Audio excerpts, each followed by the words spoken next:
Phoenician, sometimes identified with Canaanite Hebrew, was a language originally spoken in the coastal region then called Canaan in Phoenician, Arabic, Greek, and Aramaic, Phoenicia, in Greek and Latin, and Put, in ancient Egyptian. Phoenician is a Semitic language of the Canaanite subgroup. Its closest living relative is its sister language Hebrew, to which it is very similar. The area where Phoenician was spoken includes modern-day Lebanon, coastal Syria, coastal northern Israel, parts of Cyprus and, at least as a prestige language, some adjacent areas of Anatolia. It was also spoken in the area of Phoenician colonization along the coasts of the southwestern Mediterranean, including those of modern Tunisia, Morocco, Libya and Algeria, as well as Malta, the west of Sicily, Sardinia, Corsica, Balearic Islands and southernmost Spain. Phoenician, together with Punic, is currently known only from approximately 10,000 inscriptions,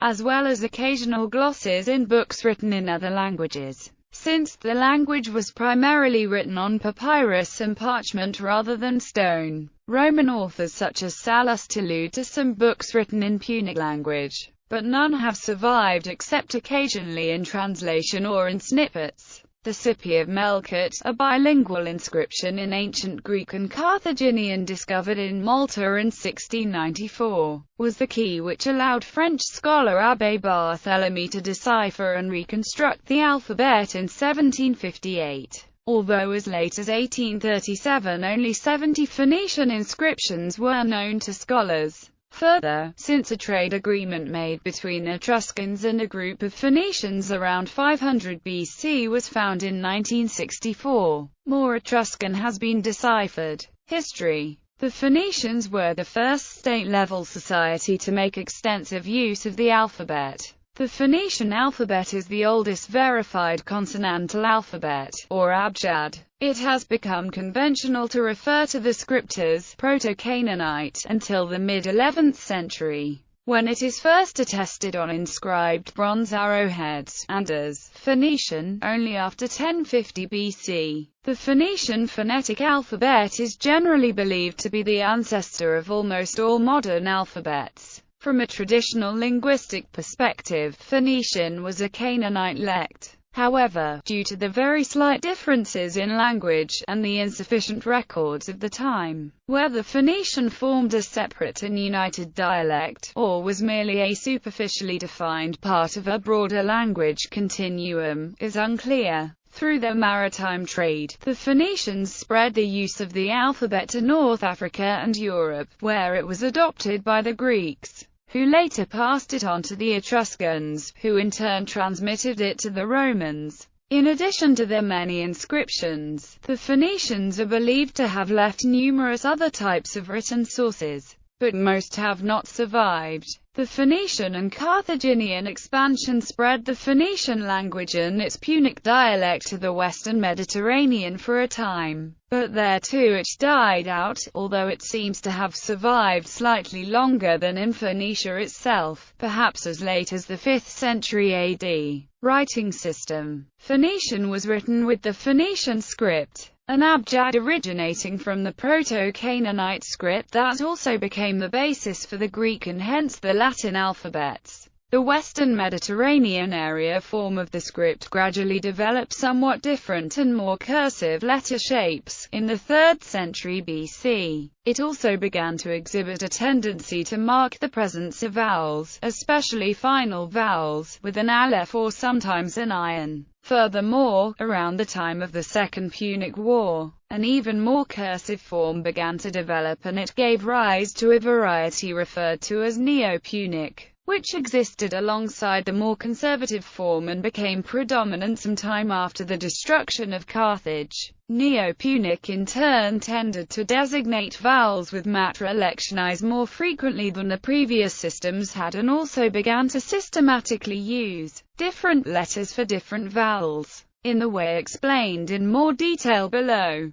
Finally, a number of late inscriptions from El Hofra, in the 1st century BC, make use of the Greek alphabet to write Punic, and many inscriptions from Tripolitania, in the 3rd and 4th centuries AD, used the Latin alphabet for that purpose. In Phoenician writing, unlike that of most later abjads such as those of Aramaic, Biblical Hebrew, and Arabic, even long vowels remained generally unexpressed, and that regardless of their origin. Eventually Punic writers did begin to implement systems of marking of vowels by means of consonantal letters. First beginning in the 3rd century BC, there appeared the practice of using final to mark the presence of any final vowel and, occasionally, if y to mark a final long I. Later, mostly after the destruction of Carthage, in the so-called Neo-Punic inscriptions, this was supplemented by a system in which W denoted U, Y denoted I, denoted E, and O denoted A, and H could also be used to signify A. This latter system was used first with foreign words and was then extended to many native words as well. A third practice reported in the literature is the use of the consonantal letters for vowels in the same way as that had occurred in the original adaptation of the Phoenician alphabet to Greek and Latin, which was apparently still transparent to Punic writers, i.e., H for E and for A. Later, Punic inscriptions began to be written in the Latin alphabet, which also indicated the vowels. These later inscriptions, in addition with some inscriptions in Greek letters and transcriptions of Phoenician names into other languages,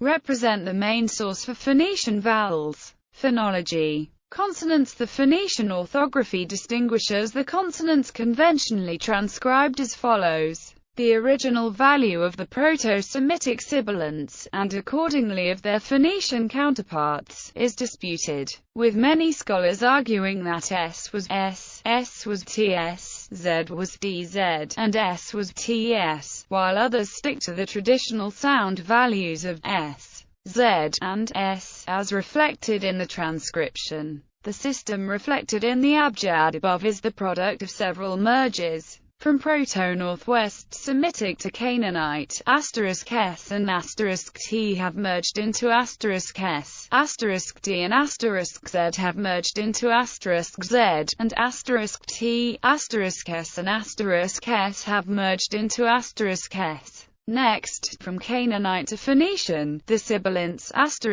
and *S were merged as *S, *H and *H were merged as H, and and *G were merged as *. These latter developments also occurred in Biblical Hebrew at one point or another. On the other hand, it is debated whether Sin and Samek, which are mostly well distinguished by the Phoenician orthography, also eventually merged at some point, either in Classical Phoenician or in Late Punic. In Later Punic, the laryngeals and pharyngeals seem to have been entirely lost. Neither these nor the emphatics could be adequately represented by the Latin alphabet, but there is also evidence to that effect from Punic script transcriptions. There is no consensus on whether Phoenician Punic ever underwent the plosive consonantal lenition process that most other Northwest Semitic languages, such as Biblical Hebrew and Aramaic, did. The consonant p may have been generally transformed into f in Punic and in Late Phoenician, as it was in Proto-Arabic. Certainly Latin script renditions of Late Punic include many spirantized transcriptions with ph, th and kh in various positions, although the interpretation of these speakings is not entirely clear, as well as the letter f for original *p. Vowels. Our knowledge of the vowel system is very imperfect because of the characteristics of the writing system during most of its existence. Phoenician writing didn't express any vowels at all, and even as vowel notation systems did eventually arise late in its history, they never came to be applied consistently to the native vocabulary. It is thought that Phoenician had the short vowels a, I, u, and the long vowels a, I, u, e, o. The Proto-Semitic diphthongs aj and or are realized as e and o. This must have happened earlier than in Biblical Hebrew, because the resultant long vowels are not marked with the semi-vowel letters. The most conspicuous vocalic development in Phoenician is the so-called Canaanite shift, partly shared by Biblical Hebrew. But in Phoenician going much further, the Proto-Northwest Semitic and or became not merely o, as in Tiberian's Hebrew, but u. Stressed Proto-Semitic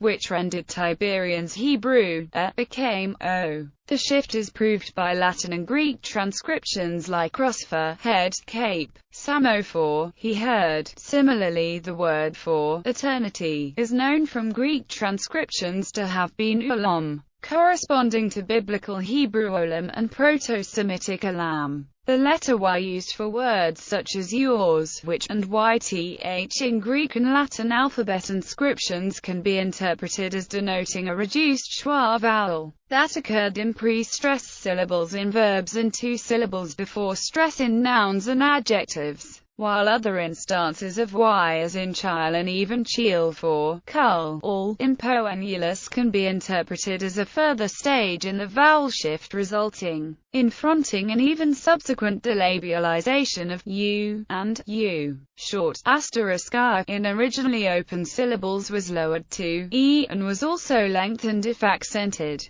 Suprasegmentals. Judging from stress-dependent vowel changes, stress was probably mostly final, as in Biblical Hebrew. Long vowels probably only occurred in open syllables.